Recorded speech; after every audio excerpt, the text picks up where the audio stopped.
Et c'est seulement lorsque Dieu t'aide à atteindre, à travers ton maître qui t'éduque, ce pouvoir intérieur à l'intérieur de toi, que tu vas passer au deuxième secret, là où Sayyidina Al-Kid alayhi salatu wassalam a tué l'enfant.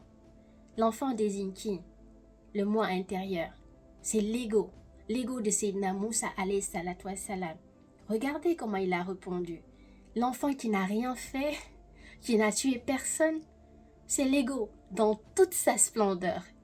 Moi, je n'ai rien fait. C'est lui qui m'a fait. Moi, je suis bien. Je suis une bonne personne. Moi, je suis parfaite. Je ne fais du mal à personne. C'est l'ego. C'est-à-dire, c'est toujours l'autre le problème. Moi, je suis toujours la bonne personne qui ne fait jamais du mal dans la vie. Donc, à ce moment-là, on peut tuer l'ego. L'ego meurt. Et c'est lorsque l'ego meurt dans ce deuxième enseignement que tu peux passer à la troisième étape, au troisième secret qui est le mur. Et ça, ce sera une autre vidéo, Inch'Allah. Mais on reste sur ces deux parties qui concernent la robe en fait. Tu te rends compte qu'en fait, tout cheminant, toute personne qui veut aller vers Allah, ne peut aller vers Allah que en se libérant de son ego. Maintenant, si vous faites partie des gens qui veulent juste vivre l'islam, bien, alhamdoulilah rabbil alamina. Dans ce cas, Dieu vous a accordé déjà les 5 piliers. Vous allez à la Mecque, vous faites vos jeûnes, vous faites vos lectures de Coran, vous faites vos 5 prières par jour, vous essayez d'être le bon musulman. C'est déjà bien, c'est la base, d'accord? Mais si vous voulez aller en profondeur, si vous voulez aller au-delà de l'islam, car Allah nous l'a dit dans le Coran, seul un cœur saint vient à moi. Donc, ce qui veut dire pour aller vers Allah, tu dois avoir un cœur saint. Et un cœur ne peut pas être sain avec l'ego. Il faut que l'ego meure. Je vais juste vous demander, vous, si vous êtes une femme, essayez de chercher la plus belle robe dans votre garde-robe et vous dire que je vais la porter un mois.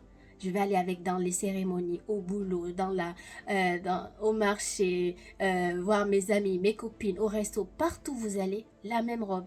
H24, un mois. Je ne pense pas que vous allez réussir, subhanallah. Un homme pareil, porter le même pantalon, le même short, la même chaussure, un mois d'emblée, H24, partout où vous allez, la même chose. L'ego ne peut pas. L'ego veut le paraître. L'ego veut plaire. L'ego veut attirer l'attention. L'ego veut prouver quelque chose aux autres. Veut se prouver quelque chose par rapport aux autres. Donc, tant que cette maladie est dans le cœur ne peut pas s'assainir. Vous voyez ce que je veux dire? Donc, porter cette robe pour un cheminant dans la voie de la Tariqa Kakaria est l'un des piliers fondamentaux pour nous élever vers Allah. Car, je vous ai dit, c'est très difficile de la porter. C'est très difficile de le faire, surtout lorsque tu as fait la bonne robe, la belle robe, c'est-à-dire tu l'as cousue avec la main. Tu vas voir même les bordures qui débordent, qui se déchirent et tout, les patchs qui sont patchés un peu partout, des fils qui commencent à pendre. Ça fait vraiment vieux, ça fait fatigué, ça fait vêtements rapiécés. Mais très honnêtement, c'est magnifique. C'est très très très beau. C'est vrai que vu d'extérieur pour quelqu'un qui est voilé, on peut dire mais c'est quoi ce vêtement? Mais quelqu'un qui a le regard du cœur, quand vous regardez, c'est magnifique. Pourquoi c'est magnifique? Parce que dès que tu vois ça, c'est un symbole. C'est un symbole qui montre en fait le cœur de l'élève qui a réussi à faire ça. Ça montre en fait l'humilité. Ça te montre, waouh, voilà quelqu'un d'humble. Voilà quelqu'un de complètement rabaissé. Voilà de quelqu'un qui est complètement effacé. Voilà quelqu'un qui a repris son pouvoir.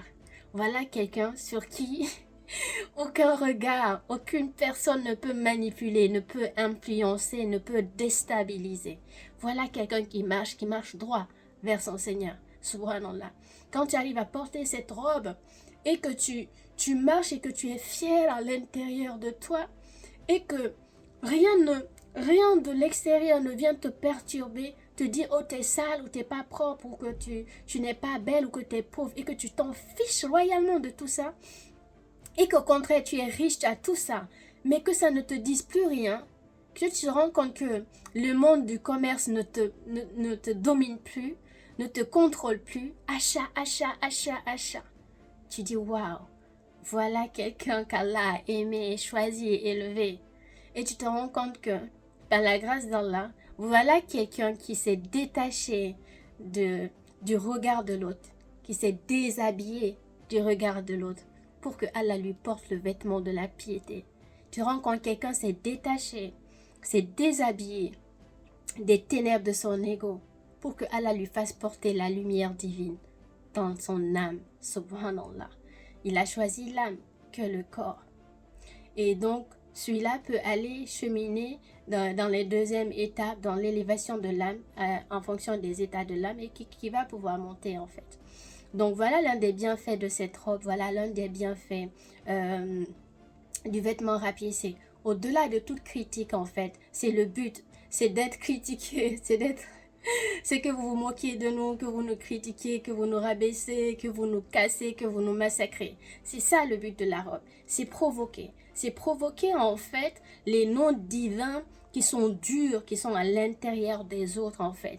Pour que les noms divins en fait qui sont belles, qui sont nobles, puissent apparaître à l'intérieur de nous.